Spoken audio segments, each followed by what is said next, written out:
सभी का। मैं हूं कृतिका और देश का सबसे भरोसेमंद चैनल डीडी न्यूज को पर लेकर हाजिर हूं आपका अपना पसंदीदा शो खबरों का सरपंच न्यूज पंच। और इस कार्यक्रम के जरिए हम रुख करते हैं उन तमाम खबरों का जिन पर रहती है हम सभी की नजर। और आज न्यूज पंच के जरिए जिन 3 प्रमुख खबरों पर रहेगी हमारी नजर, सबसे पहले करेंगे उन 3 प्रमुख खबरों का रुख।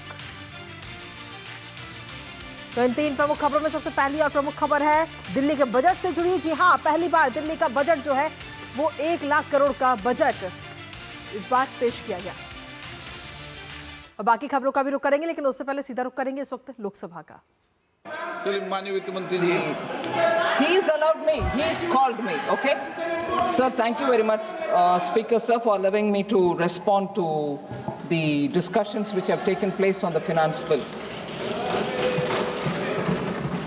This finance bill, sir, we have attempted to do several things which, as per the expectation and aspiration of the people of India, and also the goal that the Honorable Prime Minister has given us towards a Vikasit Bharat by 2047, which is hardly 22 years from now. So, we have done a lot of major steps through this finance bill.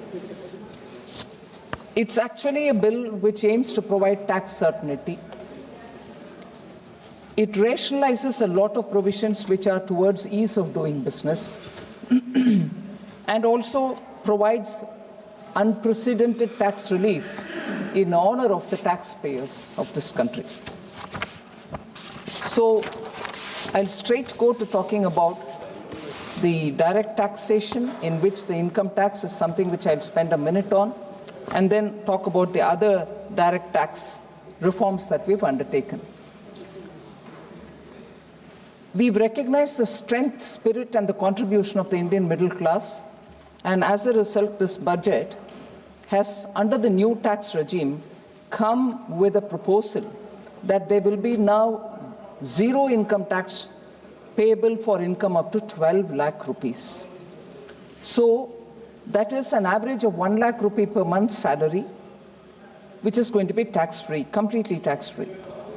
So, for the salaried taxpayers, sir, this limit technically will be even higher.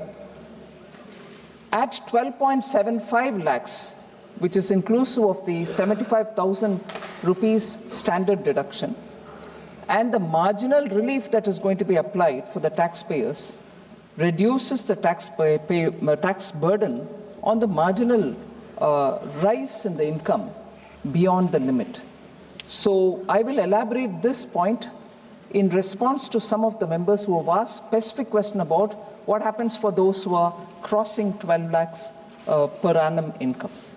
I'm also glad to say that through this finance bill, we have brought in the new income tax bill, meaning I have not presented it as part of the finance bill. The introduction of the new finance bill during the budget session this time, which of course is rightly gone into a select committee's review, post which we will take it up in hopefully in the monsoon session, aims to. Yes, I thought I said that. I said it is not brought through the finance bill, it is a new income tax bill. Thank you.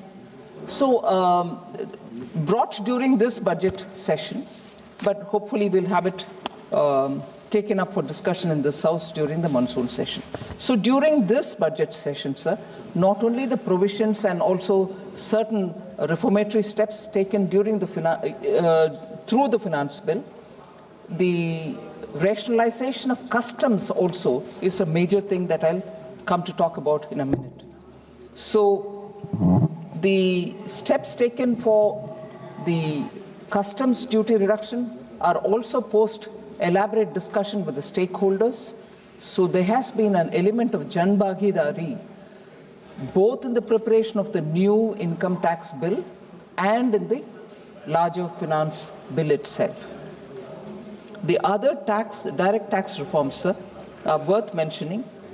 We have brought down certain TDS and TCS provisions.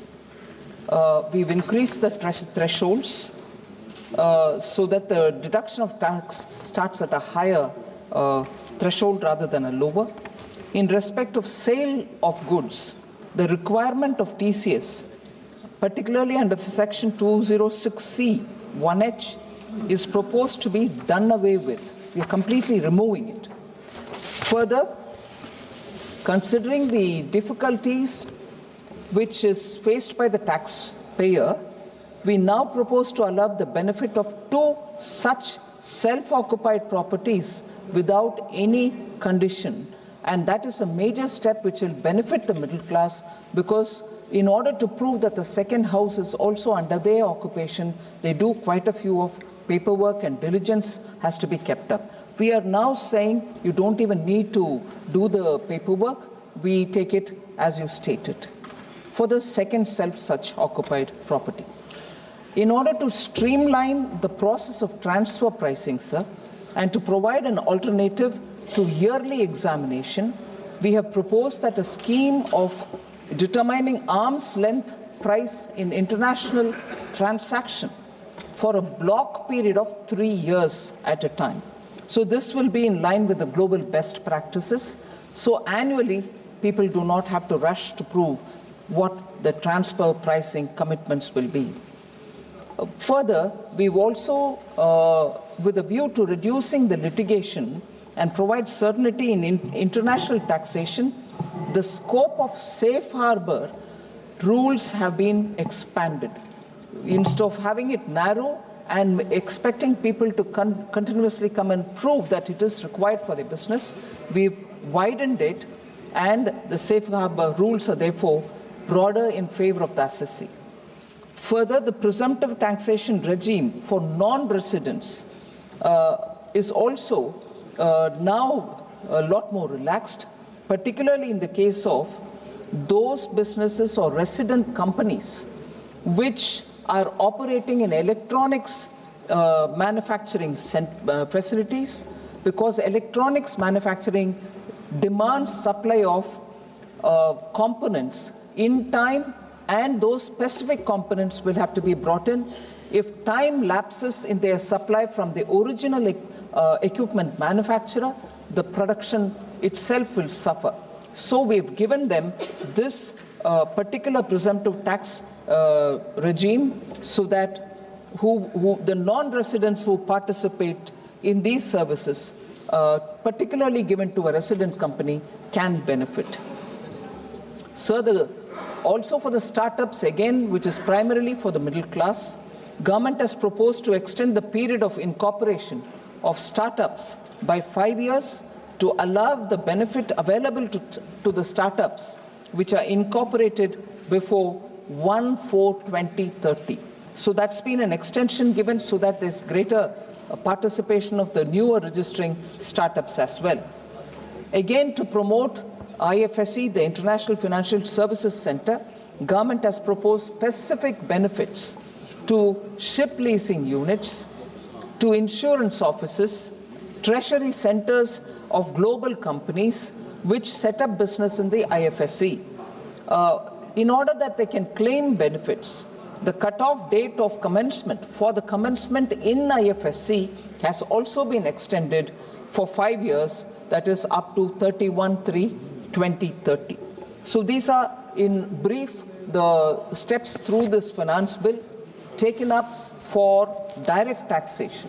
Now, if I were to briefly look at the indirect tax, sir, as I said earlier, the customs rationalization, tariff rationalization, which was an exercise that we began 2 years ago, every year some or the other rationalization related steps have been announced in the budget.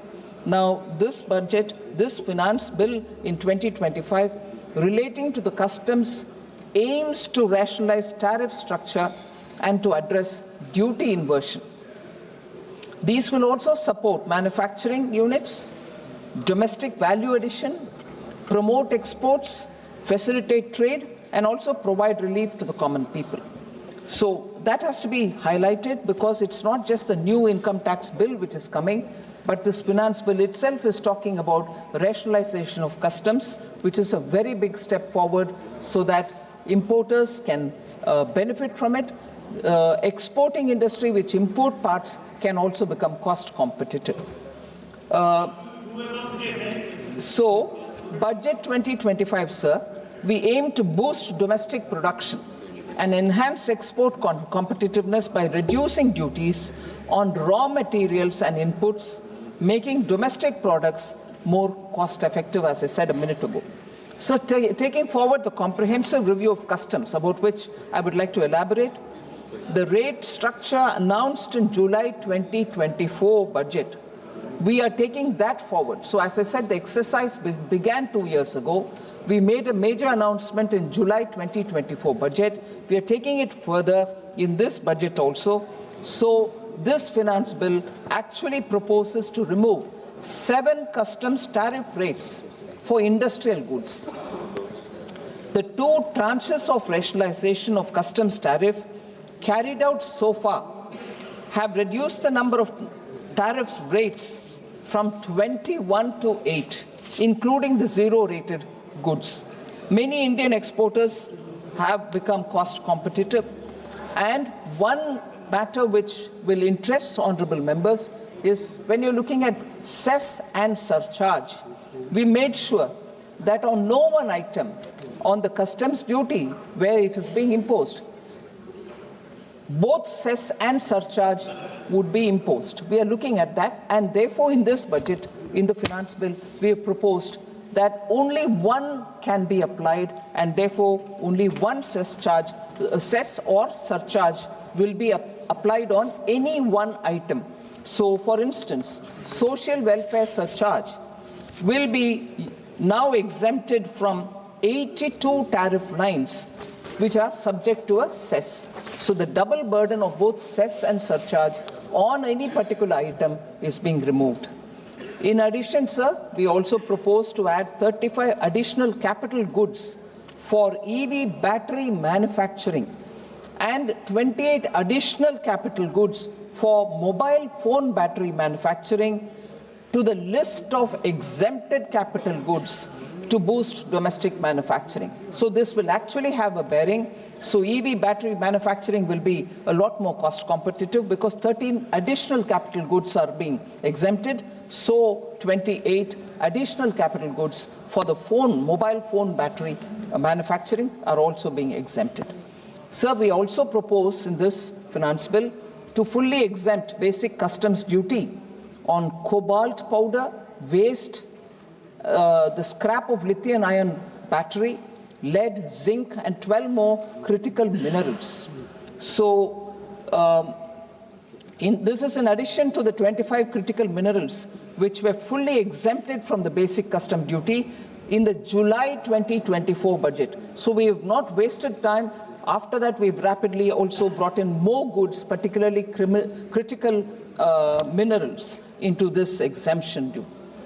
So the Customs Act as 1962 does not provide, as it prevails now, does not provide any time limit to finalize provisional assessments leading to uncertainty and cost to trade. So as a measure of promoting ease of doing business, in this finance bill, government has proposed to fix a time limit of 2 years, extendable by a year, for finalizing the provisional assessment. That will itself bring in a lot of certainty for those importers and exporters. Sir, we also propose to extend the time limit for end use of imported inputs in the relevant rules from 6 months to 1 year.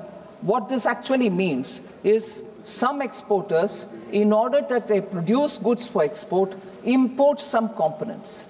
The customs duty is not paid because they're bringing it for the production of goods which have to be exported, because we don't export taxes. But for that use of that component which is imported, we normally give 6 months, saying you brought it in June 2025, by December 2025, you should have sent that product out, that product which you manufactured with this particular item imported. Many exporters found it difficult. The 6 months period is not sufficient. So for them, we have extended that time period to 1 year. So this is more an export-friendly measure that we have taken. So we have actually allowed the industry to better plan their imports, and also we are providing operational flexibility. So these are as about the finance bill as it was presented to the House. We are, of course, coming up with some government amendments. The amendments which are being brought, 4 of them I'd like to highlight. The simplified safe harbor regime in Section 9A for investment funds managed by fund managers in India. Normally, these fund managers are expected to verify that no one exceeds the 5% limit in terms of direct investment or indirect investments. So it is proposed to be made further simpler by removing this 5% condition for monitoring indirect investment, because it becomes too cumbersome for them to search for who the investor is indirectly, and that itself hampers investment, so we are removing that. Clarificatory amendments in the provisions for IFSC's provisions and presumptive taxation for service providers for electronic manufacturing units is also being brought in as government amendment.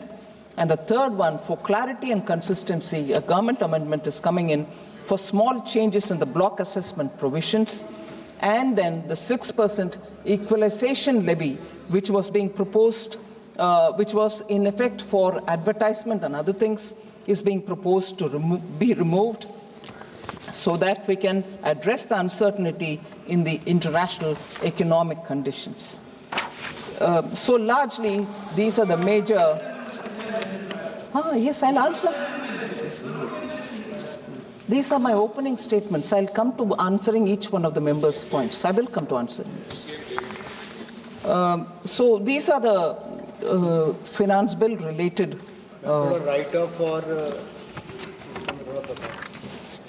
So then I now come to addressing individual members who have raised issues or sought clarification.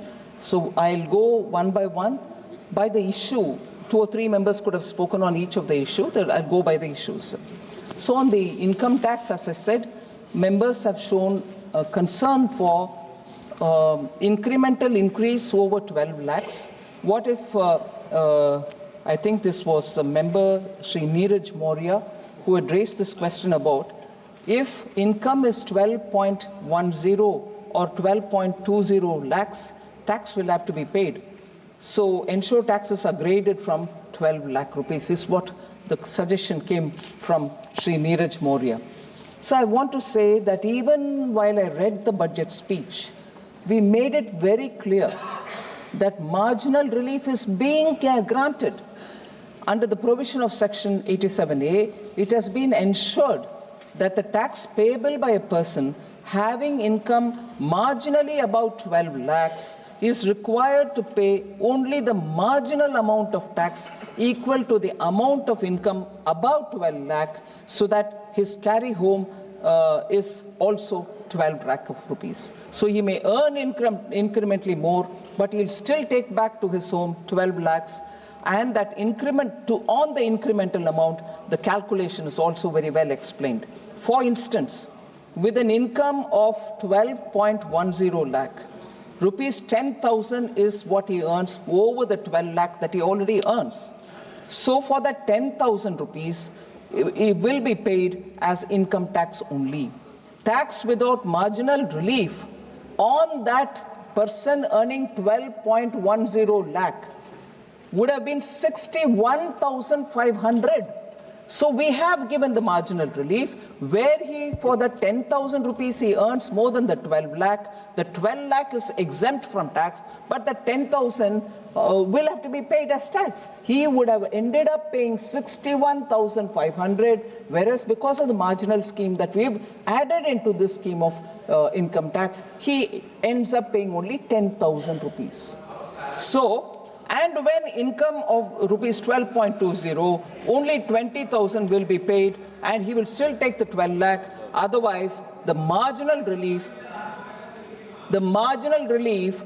if not given, he would end up paying 63,500 rupees. So the marginal relief has been brought in for the incremental increase in pay.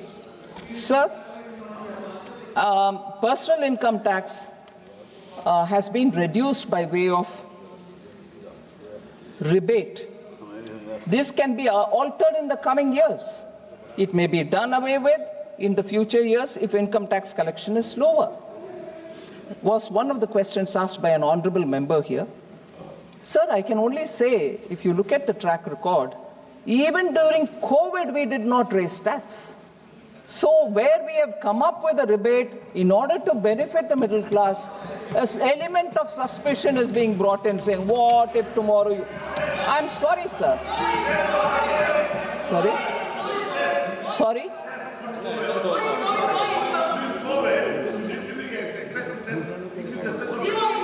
Sorry? On petroleum products, didn't you bring cess on fuel quantity? On petroleum products? Excuse me, sir. I will answer what I've heard till now, but if members want to ask these questions, I will also point out to them. Citizens are our citizens. I have not raised any rates on any item, nor did I increase income tax.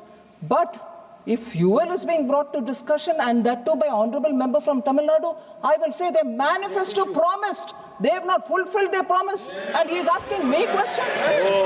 Amazing. And they were the one who were making So, sir,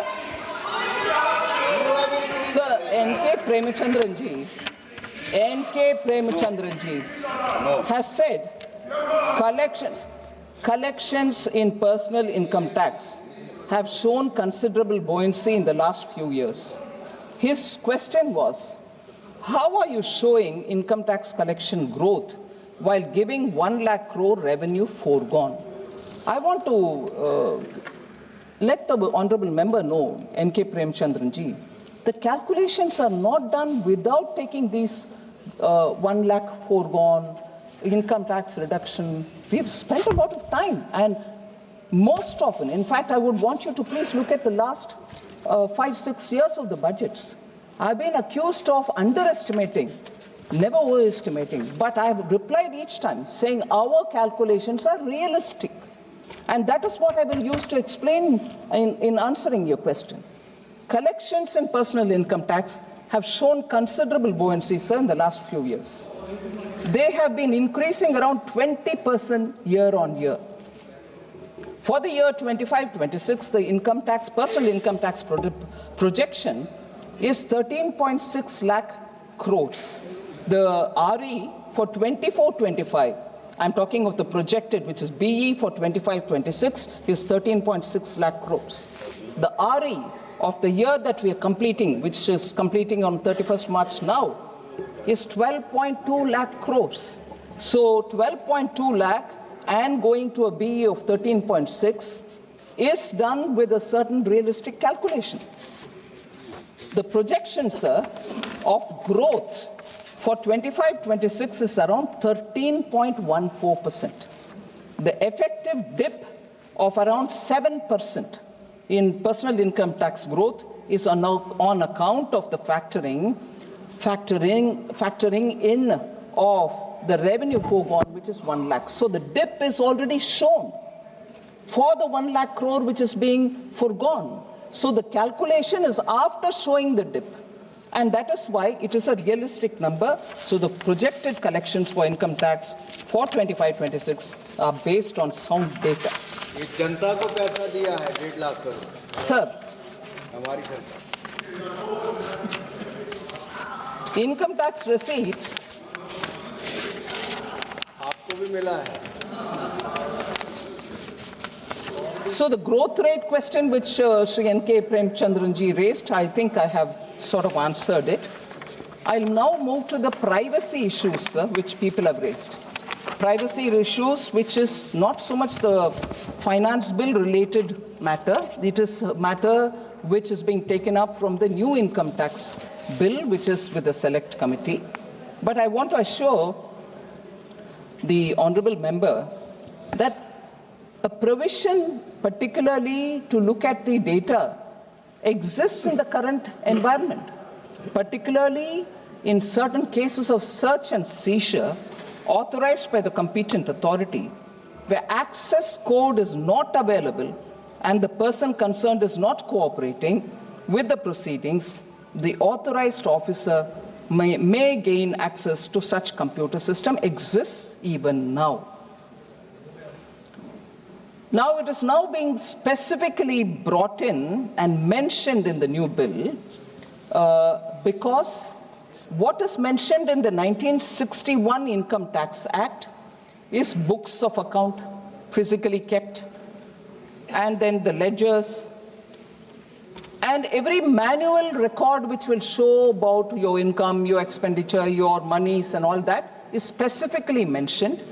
And since the 1961 Act does not mention the digital, most often it becomes contentious. People go to the court or question, all right, I've shown you my ledger, but why do you want my passcode so you will see my digital? Becomes an issue. So in order that what prevails now with a gap, that gap is getting filled up in the new income tax, which is before the bill, which is before the select committee.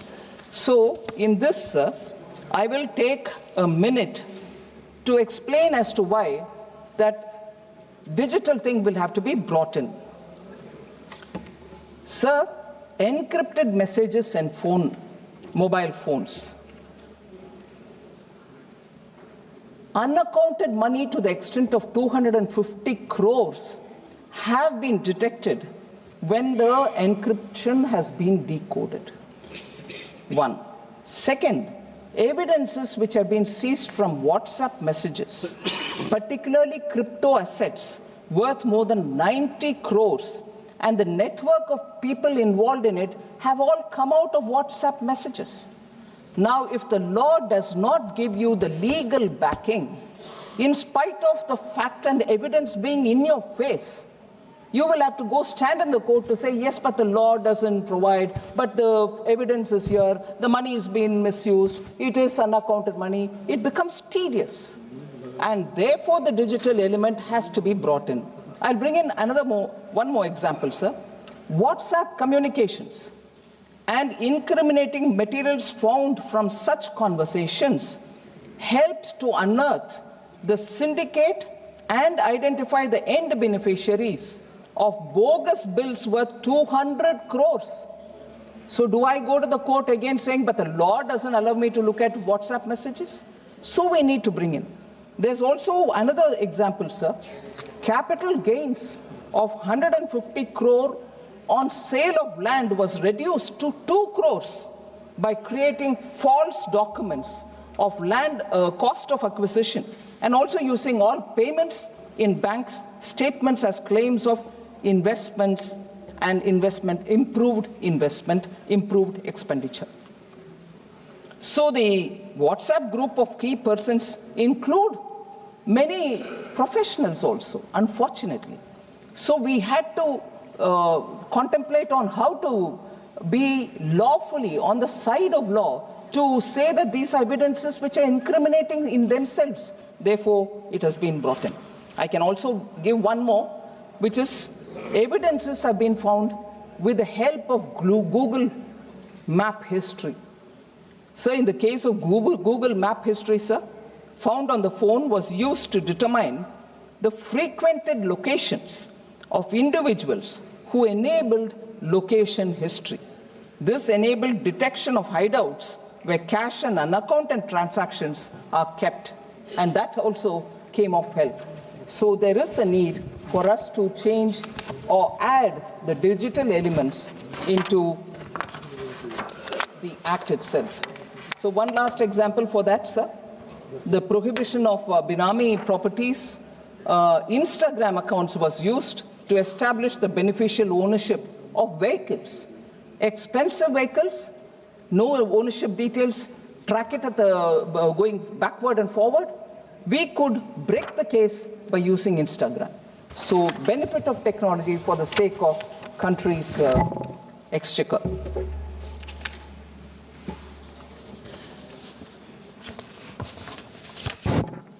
So then questions about pending appeal cases, that CBDT has poor dispute management and pursues all cases. So I would like to say, sir, In order to reduce the number of pending appeals, several measures have been taken by the CBDT.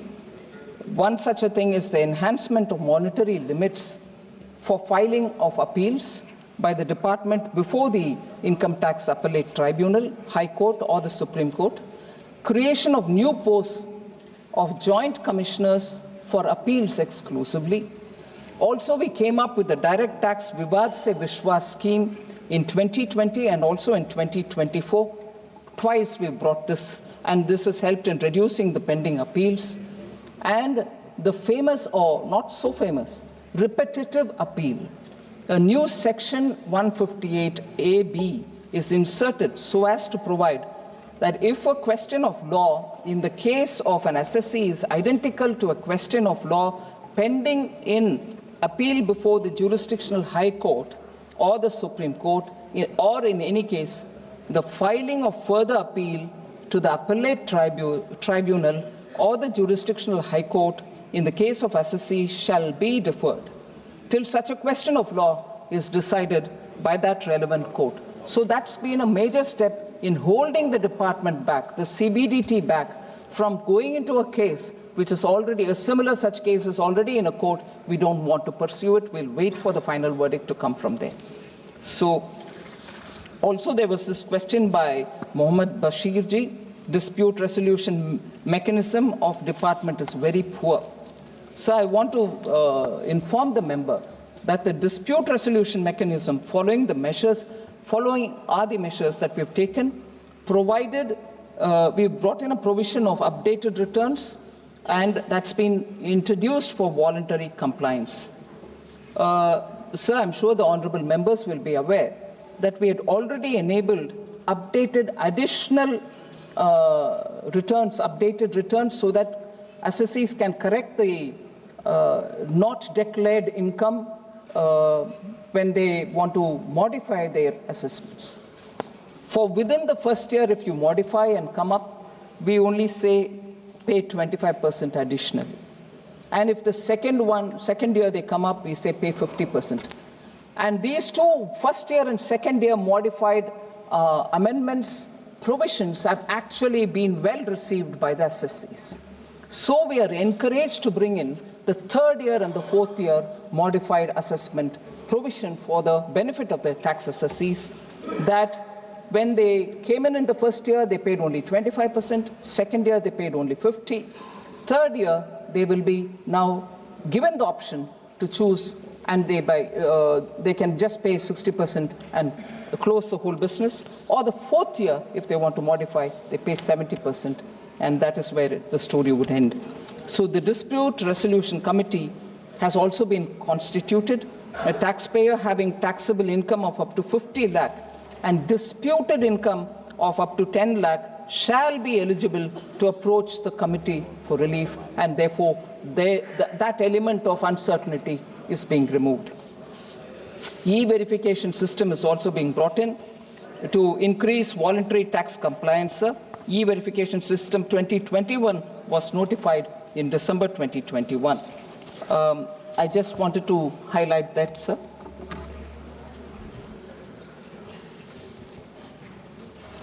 We carried out a nudge campaign, sir. I'd like to inform the honorable members about it. This is in relation to assets and monies kept abroad. I'm sure the honorable members, many of them would recall that in 2018, my eminent predecessor, Sri Arun Jaitley, had made an announcement in the House that there is an agreement globally now to share information. India will be receiving a bulk of information of Indian accounts being held outside, and every year we shall use that, and where prosecution has to be, or where cases will have to be filed in the court, because not everybody's name and account number which comes in are of people who are holding tax evaded money. They can be genuine accounts also, because the stock that they send, the bulk, the data dump that they give us has everybody's account in it. So using that, we have really been nudging taxpayers, saying we've got this information about your property abroad, about your deposits abroad. Would you want to look at it and come back to us? that has actually helped us, and I'd like to highlight how. We nudged the taxpayers to voluntarily disclose their foreign income and assets. SMSs and emails were sent to around 19,501 select taxpayers, asking them to review their income tax returns filed for the year 24-25 based on the information available on the income tax about their foreign deposits. The result of that campaign, I'm happy to share with the honorable members, out of 19,501 taxpayers, a total of 11,162 taxpayers revised their returns and filled scheduled foreign assets form and declared an total assets of 11,259.29 crores, disclosing foreign income of also 154.42 crores. So the nudge campaign about properties abroad which have never been disclosed have been, because of the campaign, successfully at the ease of the tax assessee been declared, and also the monies due have been paid. In addition to this above, 883 taxpayers reviewed their IT returns and corrected their status from resident to non-resident.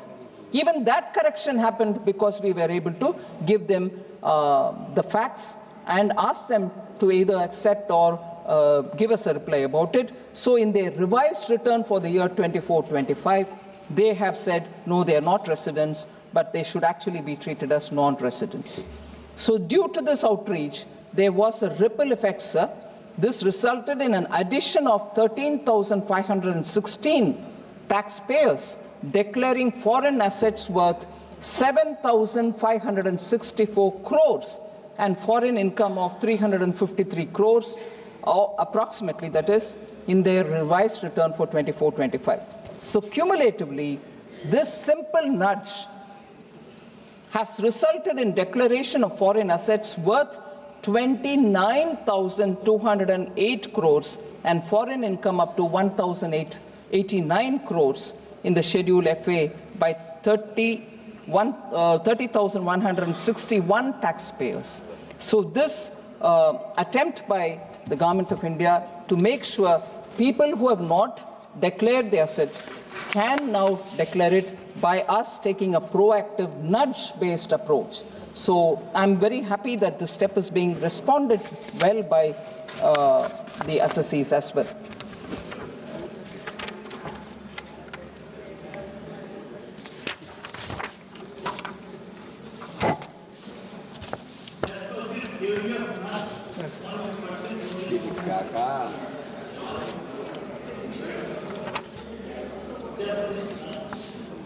Sir, I've already probably said enough on the TDS, but I just want to say one line. So the two pillars of TDS-related problems are non-filers and the search for the valid PAN number. So this finance bill, we have proposed to omit the section 206AB and section 206 CCA, under which higher rates of TDS and TCS were levied in cases where the deductee or collectee were non-filers. Most often, non-filers were the ones on whom action had to be taken because they collected the TDS but did not deposit with the government's account, or they did not show because PAN and Aadhaar card linkages were not available with them. So we have very clearly said, in order to reduce the compliance burden, particularly for very senior citizens, certain non-residents, etc., we have clearly kept on the PAN and Aadhaar, we have kept the non-residents and also senior citizens out, and this provision has also been brought under the omission category.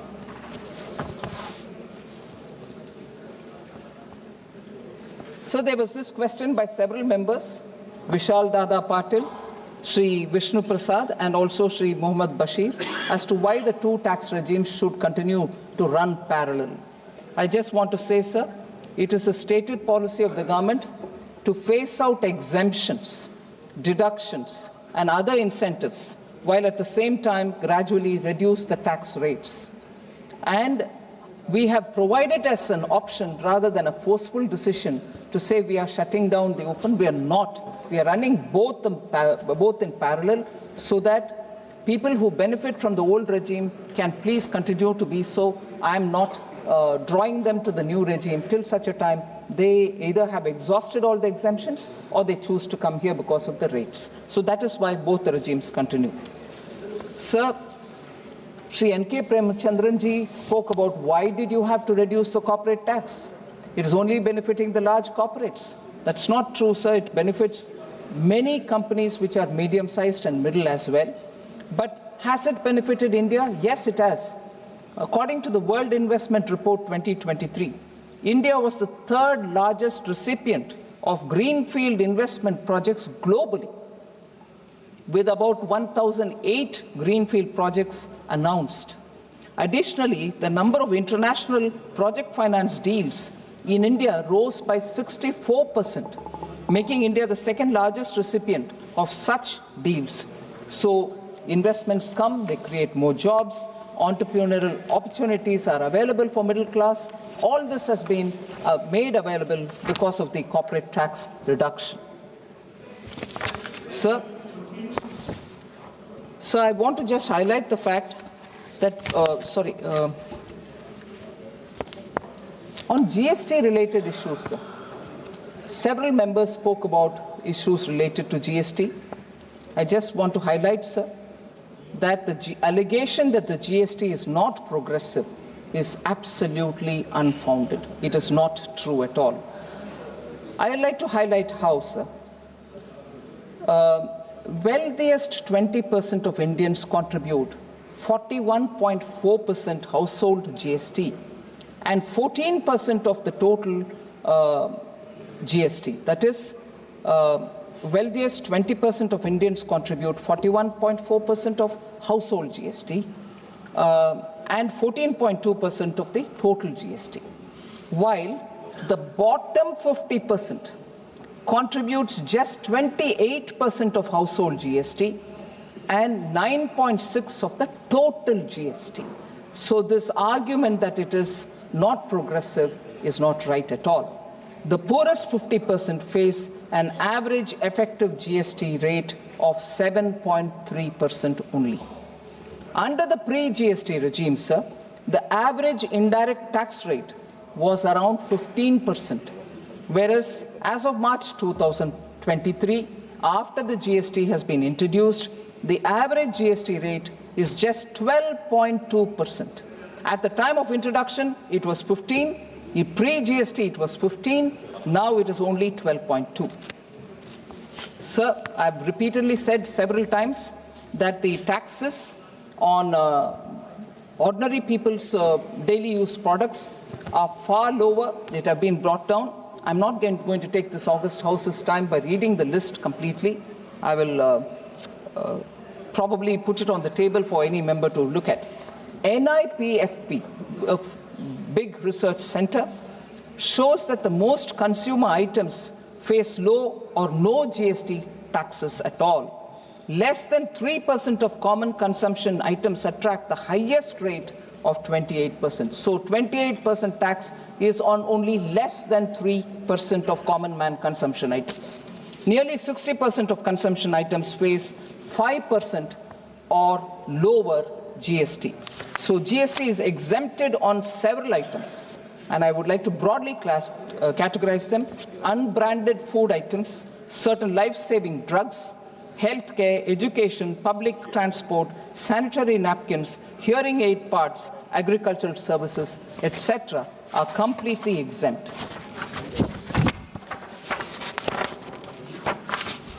Sir, several members seem to have said no discussion on reducing GST and reduce the number of slabs in this parliament. So the GST Council is a constitutional body. That's where the discussion happens. And subsequent to the decision taken by a group of ministers, and in that group of ministers, finance ministers of Bihar, UP, Rajasthan, West Bengal, Karnataka, and Kerala are all members of the committee. They are deciding on how to reduce GST and also reduce the number of slabs. Post that, if there are any amendments to be made in the CGST, we will come here. So the discussion on the reduction can be a part of the general discussion, but the actual discussion and the decision happens at the GST Council. So, sorry?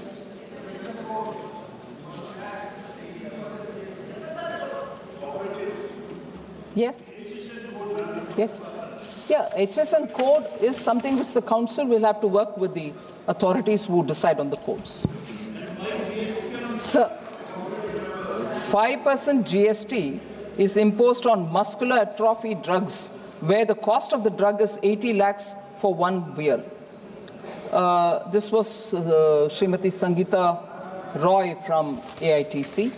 I just want to highlight, sir, that the IGST on import of drugs for rare diseases, including muscular dystrophy, has been fully exempted when imported by the patients for personal use. So there cannot be a GST on it. So I just want the member to please hear this. Once again, I'll repeat that the import of drugs, the IGST on such imports for rare diseases, including muscular dystrophy, has been completely exempted for patients for their personal use. Second, they are also exempted for person or institution which are recommended under the listed centers of excellence for their research or for any other testing. So they are all exempt, sir. So they were questioned. Hibby Aiden had raised this question about how Lord Ayyappa's Prasadam has been put under GST. And also talking about food prepared, like rice dumplings, are also under GST. I just want to say, sir, prasadam supplied by religious places, like temples, mosques, churches, gurudwaras, dargahs, are completely exempt from GST. I want the honorable members to kindly take note of this. They're completely exempt from GST. Sir, as regards reducing the rates on items in which the tax is being levied, as I said, there is a GOM which is looking into it, particularly for the food sector related queries. The GOM will take a call. So then, 18% GST on prosthetics is insensitive. Reduced GST on prosthetics and life-saving equipment was observed by one of the members. I just want to say, sir, from 2017 to 2022, like as it was before, the prosthetics attracted 12% GST till 22. Then in the 47th GST Council held in June 2022, the GST rate was reduced to 5%. Life-saving medical equipments, most medical devices such as X-ray apparatus, alpha, beta, gamma radiations for medical surgery or veterinary purposes attract concessional GST rate of 12%. Artificial parts of the body attract 5% only as GST. So I just want to be clear that GST is not levied on certain critical life-saving equipments. So there was this question about Suksham Sinchai, the micro irrigation. Devesh Shakya, member, asked this question. The GST rate on drip irrigation systems, including lateral sprinklers and products, has been reduced from 18% to 12% as per the decision taken by the 25th GST Council meeting on 18 January 2018. On the GST cess, there was a DMK member, Malayarasan, sorry, the spelling is wrong here. Malayarasan ji had asked this question on GST compensation, sir. I think I've answered this question several times. GST compensation, first of all, let me make it clear. There is no due whatsoever to states on GST compensation. When they have sent the utilization certificate or audited certificate, not utilization, the auditor's AG's certificate, everybody's money has been given. The law itself says that after June 30th, 2022, there's no compensation cess. So we are not collecting.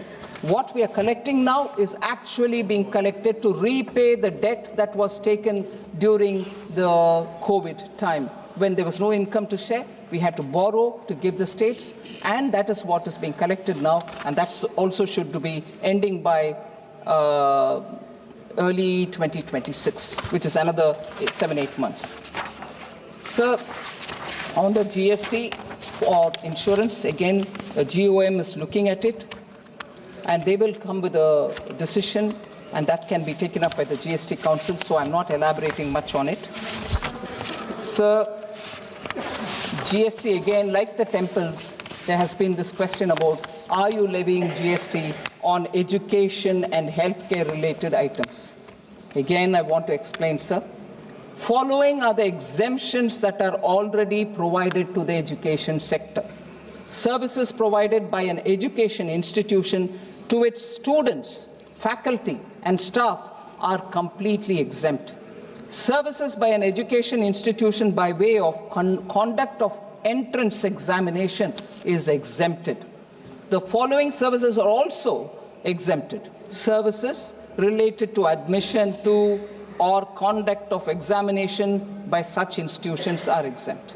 If provided to preschool or up to higher secondary schools, any service, such as transportation of students, transportation of faculty and staff, catering, including midday meal schemes sponsored by the central government or state government or the union territory, security or cleaning or housekeeping services performed in such education institutions are all exempt from GST.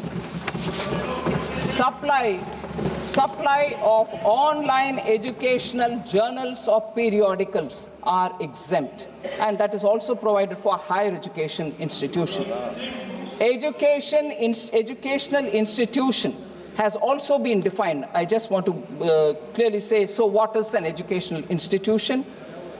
Defined as an institution providing services by way of preschool education, education up to higher secondary school or equivalent, education as a part of curriculum for obtaining qualification recognized by any law for the time being in force, and education as a part of an approved vocational education course. Similarly, sir, when it comes to health, GST is fully exempt on healthcare services provided by a clinical establishment, an authorized medical practitioner, or a paramedic, and healthcare services includes diagnosis for illness, injury, etc., in any recognized system of medicine in India, and that's been clearly stated in the Central Act as well. So there was this question about reduction of GST on agricultural inputs. I just again want to explain, sir. Seeds attract 0 GST. There's no GST on seeds. 5% GST on fertilizers. Agricultural implements, manually operated or animal-driven, and hand tools attract 0 GST. And then tractors attract 12% GST. Agricultural pumps attract 12% GST. So a proposal to reduce GST on farm inputs like tractors from 12% to 0, farm inputs like drip irrigation system, other agricultural equipment, pesticides, fertilizers to 0 was placed on the 45th GST Council meeting held on 17th September 2021, but the Council did not recommend it then in 2021. I want to just put that on record, but of course, now the group of ministers is looking into it. So the items will be looked at by the GOM and they will take a call, sir. Sir, there were several other questions related to the budget, not so much on to the finance bill. So I'm not taking those, except for the proposal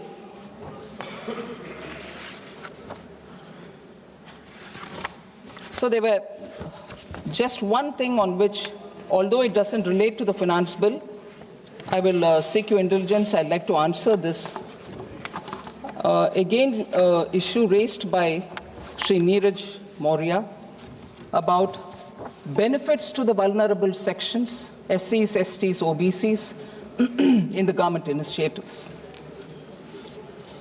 I will have to list them out, sir. Please give me that few minutes. Sir, under PM Kisan, around 76% of the farmers are SC, ST, and OBC. I'm not sure if Neeraj Maurya ji is here, but I can see his party members being here. I hope you convey this to him. Under PM Awas Urban, in the last decade, 1.18 crore houses have been built for the poor. Of that, 1.18 lakh crores is 1 crore and 18 lakh. 42 lakh have gone for OBCs, and 23 lakh houses have gone for scheduled castes. 60% of the houses under the PM Awas Yojana Gramin have been given to SC STs. 33% of the loans under PM Mudra Yojana have gone to SC ST OBC led enterprises. 70% of the beneficiaries under PM Swanidhi are SC ST OBCs. Stand Up India schemes, sir, which are helping the SC and ST entrepreneurs, 7,000 crores have been disbursed as loans for SC STs. 65% of the loans under PM formalization of micro food processing enterprises is gone for SCSTs. And October 24, Honorable PM launched the Dharti Aba Janjatiya Gram Utkarsh Abhiyan to address critical gaps in the social infrastructure, health, education, and livelihood development in 63,800 tribal villages.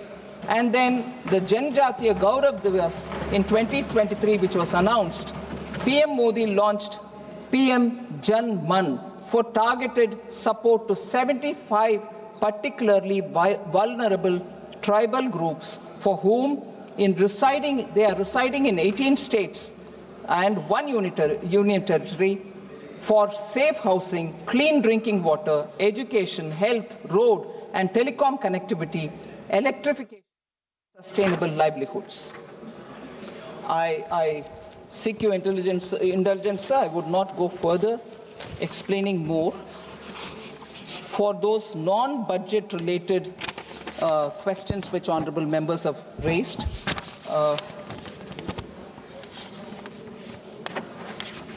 the benefits of PLI scheme and so on, I'm not elaborating more. K.C. Venugopal ji asked about the pay commission. I take this opportunity to explain. Sir, our government has always been sympathetic towards the employees and pensioners' issues. For the first time, this government has implemented the full parity between pensioners of pre and post 7th CPC, Central Pay Commission. Thus, all pensioners of the central government who had retired before 1/1/2016 are now drawing the same pension as employees who retired before 1/1/2016. That's the first one. Thus, the demand of pensioners regarding parity has been agreed to and implemented by our government under the leadership of Prime Minister Modi. Prime Minister Modi also approved the establishment of 8th Central Pay Commission to revise the salaries and benefits for central government employees in January 2025. Now, as regards the amendment, I'd like to highlight, just give a brief background so that Honorable Member Venugopal understands why this amendment. The 6th Central Pay Commission, sir, was an expert body that had threadbare examined all the issues, disparities, and even representations which were given by employees before making their recommendations. The 6th Pay Commission report was submitted in 2006. In March 2008, which thereafter, after careful consideration, was accepted by the government then, March 2008. The manner of fixing pension, which was recommended by the 6th Central Pay Commission, was similar to the previous CPCs. So, it was accepted then by the government in March 2008. By this amendment that we are bringing in, the government is actually restoring that which was accepted in March 2008, and the 6th Pay Commission recommendation therefore is being honored and respecting it as an expert body. That is what is the objective and the aim of this amendment which is being introduced in this. So 2008, Honorable Member Venugopal will know the government accepted it, and it is that which we are restoring today. Yes, because yes, I will. No, don't worry, I hear you. After 16 years. Oh, please, no, please sit down. Honorable Member, please sit down, I'll tell you. Why is after 16 years, sir? Several court cases were going on. We had to wait for the verdict to come. And then we've gone back to saying, yes, now all the hearings are over, verdicts have been received. We are going back to honoring the decision which was taken in 2008. But in between there were litigation. How could I violate that? So I'm not misleading the House. Honorable Member Venugopal should please go back to analyzing if I've said anything wrong, and if this necessary amendment is reflective of a decision taken during their government. Thank you. Well, if you can cast an yes, if you've done several wrong, we talk about it. We don't shy away. But this decision, which was, I don't need to hide. I'm saying it openly. I'm saying it before you. If it wasn't in the court, I would have done it earlier. Thank you, sir.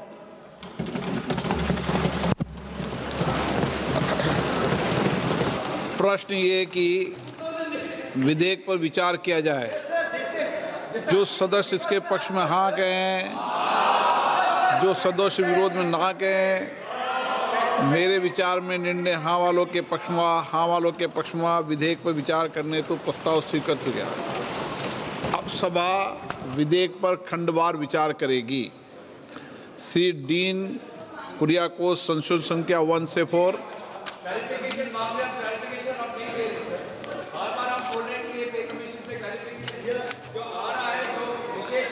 प्रश्न ये कि Shri dean Kuriakose द्वारा प्रस्तुत संख्या 1 से 4 स्वीकृत किया जाए।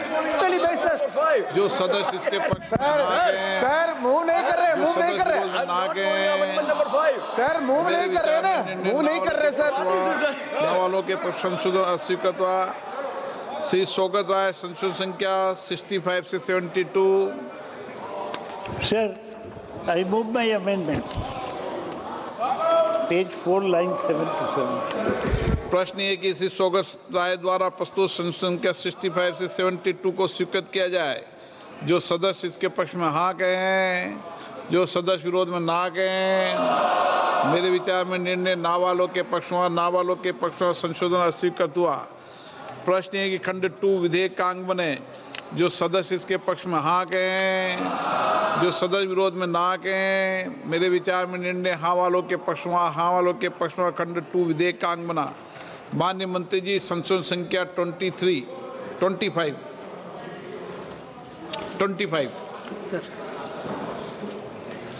Sir, I move the 1 minute, sir.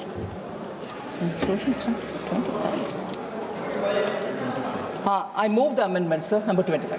प्रश्न है कि माननीय मंत्री द्वारा प्रस्तुत संशोधन संख्या 25 को स्वीकृत किया जाए। जो सदस्य इसके पक्ष में हो हाँ कहें, जो विरोध में ना कहें। मेरे विचार में निर्णय हाँ वालों के पक्ष में, हाँ वालों के पक्ष में संशोधन स्वीकृत हुआ। प्रश्न है कि खंड 3 यथा संशोधित विधेयक का अंग बने। जो सदस्य इसके पक्ष में हाँ कहें, जो सदस्य विरोध में ना कहें। मेरे विचार में निर्णय हाँ वालों के पक्ष में, हाँ वालों के पक्ष में खंड 3 यथा संशोधित विधेयक का अंग बना। प्रश्न है कि खंड 4 विधेयक का अंग बने। जो सदस्य इसके पक्ष में हाँ कहें, जो सदस्य विरोध में ना कहें। मेरे विचार में निर्णय हाँ वालों के पक्ष में, हाँ वालों के पक्ष में खंड 4 विधेयक का अंग बना। माननीय मंत्री जी, संशोधन संख्या 26, 27। Sir, I move the amendment number 26 and 27.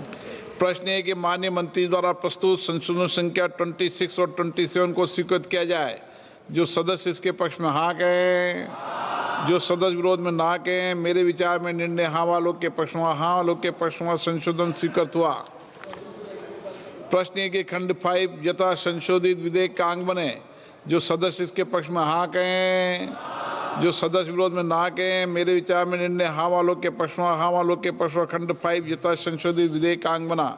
माननीय मंत्री जी, संशोधन संख्या 28 से 23। 33, sir.